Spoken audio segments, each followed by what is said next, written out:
What's up, everyone? It's Q from RetroQ Gaming, and I've got a worrisome issue going on here again because the guys over at Digital Foundry, who I'm generally, accepting of, I do question some of their stuff, but it's like a 50-50 thing. But that's not the point. They've taken into with the footage, and they've taken a run at initial impressions of Halo 5 Guardians, with everything that's been promised, everything that's been quoted, and what's actually been shown. They've had a go at it, and it's worrisome is all I can say from what we see here anyway. So the first thing I want to note in this video is all of Digital Foundry's stuff and all of my opinions on it they're all taken from what we have now, as obviously development is still going on for another couple of months. So all of this is taken from what they've shown off now, or specifically at E3 and in around then, and it's not taken into account any possible further improvements and optimizations between now and launch. It's based on everything we've seen and been shown and been told as of this point, which is the 4th of July 2015. So basically, straight off, first we've been told that this is a brand new engine. It's a new engine built for current gen, brand new from the ground up, and it's the key thing about it is that it's built with 60 frames per second in mind. So that's obviously a big improvement anyway. Now, the problem is, so far with everything they've been shown, and like I said, it is currently in development and it's all in progress, is any scene at all with any type of action, be it huge battles or small action movement or anything like that, anything with crumbling scenery or anything like that, the frame rate drops. Now it's a noticeable drop, and then when obviously there's battle and combat, it's an even bigger, even more noticeable drop. So I mean, it's not like we're talking dropping from 60 to 58 frames a second. We're talking in the stuff with from what they've analyzed so far, what we're looking at, 60 to 50 during light load, if you will, and then you're dropping into the 40s and even the 30s in a battle, and coming from 60 down to such a low resolution like that, or it's not low resolution, sorry, lower frame rate like that, is very noticeable. It's very distracting, and it can affect gameplay because you're trying to move, shoot, react, and work based on a higher frame rate that you're not getting, but you were a minute ago. So it completely can throw you off. Now, the key thing as well with this is all done. It's not just based on what was essentially a quote stream unquote from the actual E3 show, from the Microsoft presentation that we all watched, but they also distributed a B-roll line of footage during and after E3 that places have had a chance to look over and review and comment about and all. Now, for the purposes of this video, I am going to mention that I do have some friends in higher, well, I won't say high places, but higher places than I am in, and I'm currently trying to get my hands on said footage of B-roll. Now, the main reason for that is I want to see it for myself, and I want to see it as a file for myself. I don't want to see it like as a stream or a compressed video or anything like that. I want to actually see it with my own eyes before I can make a judgment on it.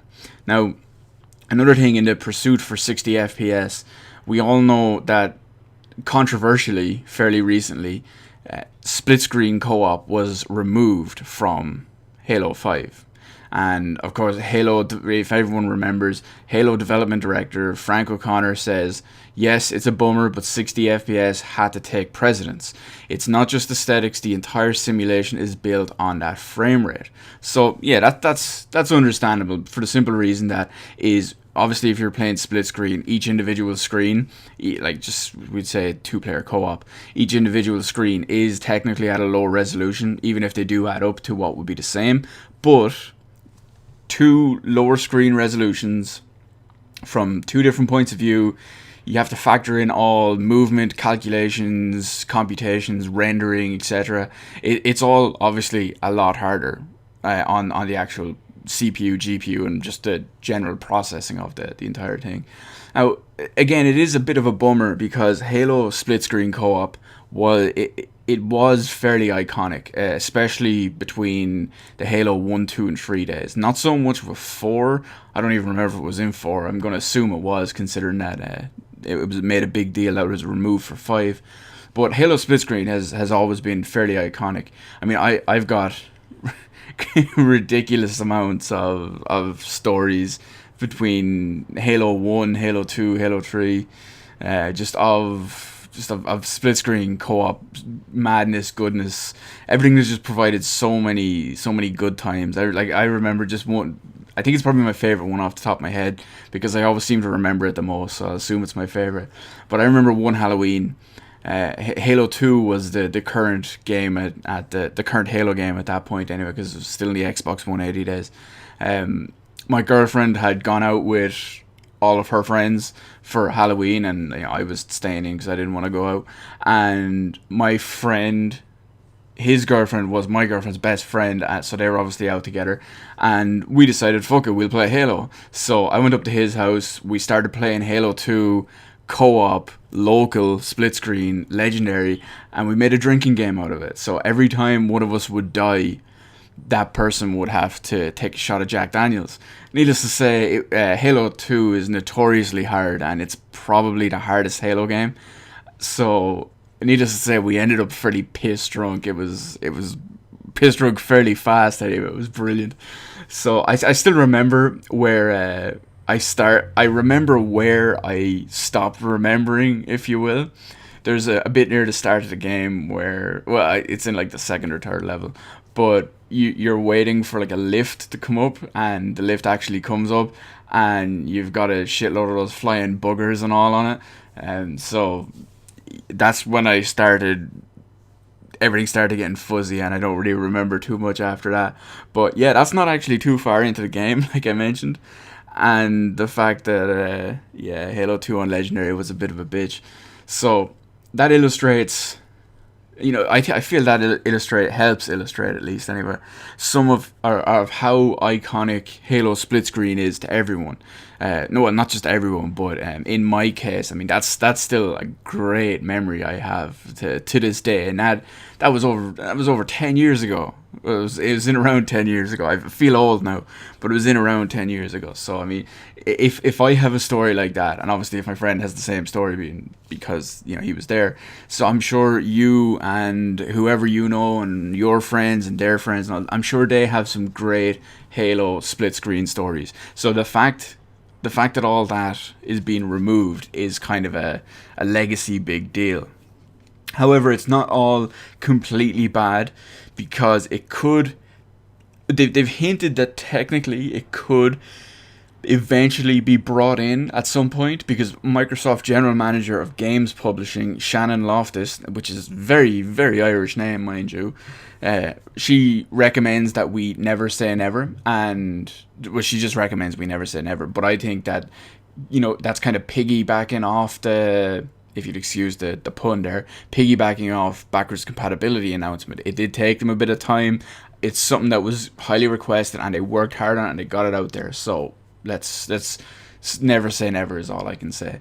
Now, other than that, is that Frank O'Connor went back and he commented that even though that we have the frequent drops below 60 FPS. Now he didn't mention that part, but especially during the action, how would I describe it? He basically says that it 60 FPS is all completely tied in to the entire simulation, if you will. So it's not just like he said earlier, it's not just the aesthetic thing. The entire simulation is built on that frame rate. However, if the entire simulation was I was going to say based or built, two words came out at the same time. If it was built on that frame rate like they claim it is, there should be other issues showing up during the slowdown. During and after the slowdown. So it wouldn't just be the frame rate hurting. So they've also, 343 Industries have also mentioned that they're even going as far as toying with dynamic resolution in attempts to get the frame rate to stay higher. Now, if you're not familiar with it, what a dynamic resolution is let's say the game is running at 1920 by 1080, and let's say it's running at 60 FPS, and you're walking down a corridor, then there's big explosions, and suddenly a big battle comes out of nowhere. In lieu of dropping frame rate, what it tries to do, it will drop the actual screen resolution. So it might go down from 1920 by 1080 down to, I don't know, let's say 1680 by 1050, or maybe even lower, or a different resolution, because it's all dynamic. So it will adjust it on the fly in order to keep as many FPS, or as high or as close to the target as they can, while not dropping it lower than they have to. So obviously it can go up and down, but we'll see how that goes anyway, because they've only started toying with it recently. But it has been implemented because it was shown off. The dynamic resolution was actually employed in the campaign and Warzone footage from both the Microsoft presentation and the B-roll footage that was passed around. The only thing, well, another thing that is very I say promising, but it could just be PR speak. Frank O'Connor does warn that there is zero permanent resolution information to take away from E3. So obviously we still have 4 or 5 months before the actual game releases, and then we'll find out more about what the actual deal is.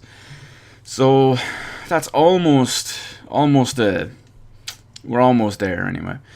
But 343 Industries have released, they actually released this a few weeks ago. It was put up on Halo Waypoint, but you can also find it on YouTube and places like that. They put up a behind the scenes vidoc kind of thing called Road to E3. It was about how they were developing and Halo 5 Guardians, and what they were doing in the run up, or the changes to the game, and what they were doing in the run up to E3 to get the presentation for that and all as well. And at one point you can actually skip through the video, and you can see their debug menu, and you can see all the things like resolutions. And one thing that is you can notice during the actual video is at one point I didn't fully notice if at any point it ran at 1920 by 1080, but I did note, and I saw it noted in the article as well, that you can see it running at 1920 by 810, and even at one point it drops as low, during the debug footage at least anyway, it drops as low as 832 by 810. That's a huge drop for resolution. That's a massive drop. Now, by comparison, for those of you who that's lower, that works out as lower than 720p in overall pixel count. When you multiply the vertical resolution by the horizontal resolution, it works out as lower than 720p.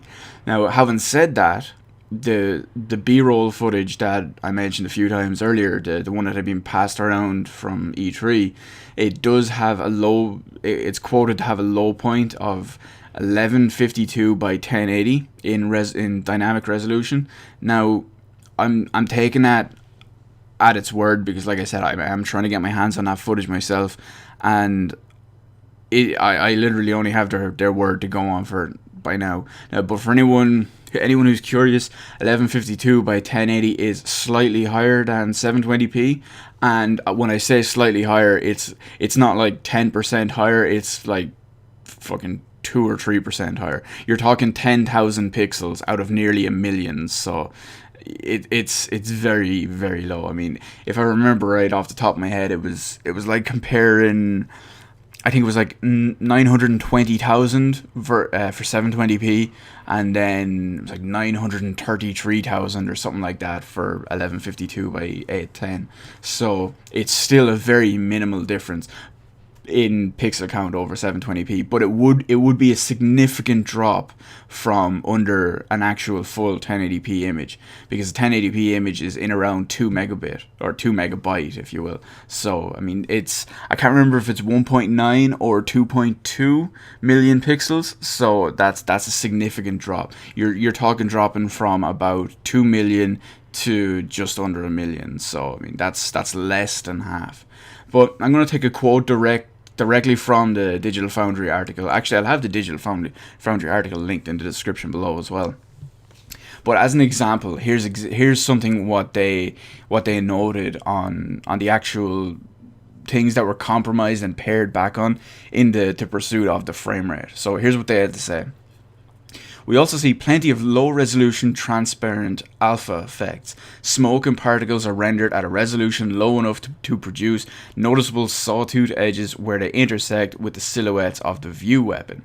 So they basically noticed that a lot of the alpha effects, including, say, like, you know, lighting, smoke, particles, things like that, that it's noticeable in comparison to, say, the weapon, because obviously you've got the weapon in front of you, so if you've got a horrible looking jagged edge and all around that at the same time, that's not a good thing to see the entire time. And another thing that they dropped, or another way they tried to combat it, what they do in comparison to try to keep the frame rate, is that they've actually decreased the map sizes from the Bungie series of Halo games, as they did with Halo 4, because 343 Industries developed Halo 4 and they put in their whole design philosophy and theories into Halo 4 as well. One thing I will mention, however, is it doesn't specifically say if this is tied to the Warzone multiplayer map sets or the campaign map sets or both. I do remember that a lot of the Bungie campaign maps were still fairly expansive as well, in comparison to now. See, Halo 4 campaign missions had some fairly expansive story maps as well, so that's why I think it could be a 50-50 thing. It could go either way. It could be both. It could be one. I think if anything, it could probably lean towards the multiplayer more though, but we'll see how it goes anyway. So I'm getting really close to the end of the video. I just want to go over one or two comments that I actually saw, that I actually made and were replied to me in the comment section of the Digital Foundry article. So at first I just suggested that they'd have to just drop the quality a bit more, just to the point where 60 FPS or very close to 60 FPS was a lot more stable. And someone had pointed out to me after I made that comment that they had already dropped and pared back the settings in several different fields of settings. Like, for example, one would be the resolution, one would be some of the textures, one would be the low resolution alpha effects, things like that. So one person actually pointed that out to me, and he wondered that how far Xbox owners would be willing to accept as a compromise in just graphical fidelity overall in the pursuit of getting 60 or close to 60 FPS. So once he pointed that out to me, I basically made kind of a wall of text. So I'm just going to read out the entire wall of text rather than pick and choose, but the wall of text will be the end of the video, and then I'll have my usual little sign off anyway. So here's what I had to say in reply to him, basically. And so I had to say, it depends on your way of looking at it. My personal opinion on it is that if it's still in this much trouble after this much time with this many compromises, something is fundamentally wrong. Be it biting off more than they can chew, as my previous post said, or given the track record lately, it could be developer incompetence or a mixture of both. Real quick, I just want to put this in here as well, is I don't want to say 343 Industries are incompetent. I know I've said it before. It was mostly in anger. If you look back on my ODST broken release thing, I did kind of shout it from the rooftops in there. I don't want to do it just to completely attack them, but I don't want to say I don't want to say that they are incompetent. I don't want to say that they're not. I just want to say that it is a possibility given their history and the track record of everything we've seen so far. Now, back to the actual comment. So then I replied to his one. I said, referencing your original question, sadly I can't give you a full answer as much as I'd like to, because we simply don't have enough info available to us. What will the textures, areas, effects, physics, dynamic resolution, etc. be like for the rest of the game? Are we going to have textures that are in around 1024 by 1024 when the game is going to spend a majority of the time in a resolution considerably lower? As a quick example, if the answer is yes, then possibly the textures could be dropped lower. Sure, they'd look worse in the 10% of the time we're at a higher resolution than that, but at this early stage, it's just impossible to know. But overall, I honestly believe my original statement for two important reasons that I believe are justifiable about the situation. Number one, I've said it several times now, but if they've had to make this many compromises and are still struggling, I'd argue it's either time for a delay or back to the drawing board. Reason two, the game shouldn't have been allowed to get to such a point in this state anyways. It's not like 343 Industries woke up the morning of E3 and suddenly they turned the game on and it ran like this. From what I'll assume is day one of Halo 5 development, they've continued on a bad development plan, which has basically forced them to make such sacrifices again and again and still not being good enough.